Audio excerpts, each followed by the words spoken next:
কেউ কি বুঝতে পারছো যে সিস্টেমের সঙ্গে কি হয়ে গেছে? 600 কোটি উধাও হয়ে গেছে। 600 কোটি!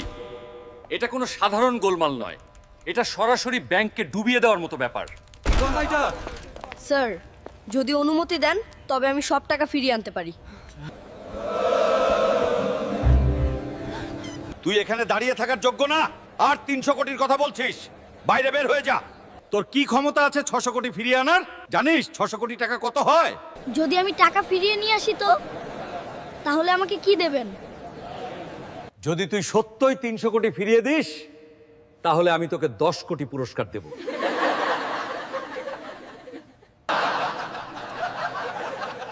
সেই দিনটা ছিল একদম সাধারণ একটা সকাল। ভারতের বারাণসী শহরে গঙ্গার ধারের পুরনো বাসস্ট্যান্ডে তখন সকালবেলার কোলাহল শুরু হয়ে গেছে। কোথাও ডিজেলের তীব্র গন্ধ বাতাসে ভাসছিল, কোথাও চায়ের দোকানে কেতলি ফুটছে। ভাপ ওঠা চা আর আদার গন্ধ চারদিকে ছড়িয়ে পড়ছিল। ট্রাকের ব্রেকের শব্দ আর বাসের হর্ন মিলিয়ে সকালের নীরবতা ভেঙে যাচ্ছিল।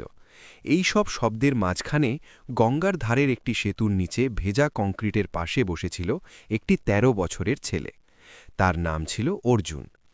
অর্জুনের কাছে না ছিল স্কুলের ব্যাগ, না ছিল বই। তার কাছে ছিল শুধু একটি পুরনো কাপড়ের থলে।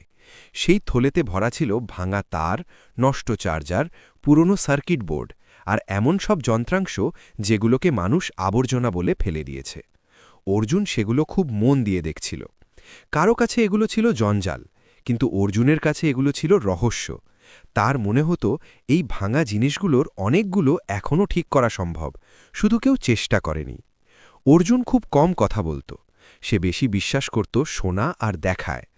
বাস স্টার্ট হলে সে শব্দ শুনেই বুঝতে পারত ইঞ্জিনে সমস্যা আছে কিনা। বিদ্যুতের ট্রান্সফরমার ভনভন করলে সে বুঝতে পারত লোড বাড়ছে কিনা। তার কাছে মেশিন শুধু লোহা ছিল না, তাদের শব্দের মধ্যেই ছিল গল্প। গঙ্গার ওপারে দাঁড়িয়েছিল একটি বিশাল কাঁচের বিল্ডিং। ওটা ছিল ভারতের একটি বড় private bank, Bharat national finance corporation. প্রতিদিন সকালেই সেখানে চকচকে গাড়ি এসে দাঁড়াত। স্যুট পরা মানুষজন দ্রুত ভেতরে ঢুকত, ফোনে কথা বলতে বলতে সিদ্ধান্ত নিত। অর্জুন প্রায়ই ওই বিল্ডিংটার দিকে তাকিয়ে থাকত, কিন্তু সে কখনো ভেতরে ঢুকতে পারেনি। গার্ডরা তাকে দেখলেই বলতো, এখানে বসিস না, সামনে যা। বিল্ডিংয়ের পেছনের দিকে ছিল একটি বড় পাওয়ার কন্ট্রোল ইউনিট। অর্জুন প্রায়ই সেখানে বসত, কারণ সেখানে ছায়া ছিল, আর সবচেয়ে বড় কথা, সেখানে মেশিনের শব্দ পরিষ্কার শোনা যেত। সেই দিন দুপুরের দিকে অর্জুনের কিছু অদ্ভুত মনে হল। পাওয়ার ইউনিটের শব্দটা স্বাভাবিক লাগছিল না।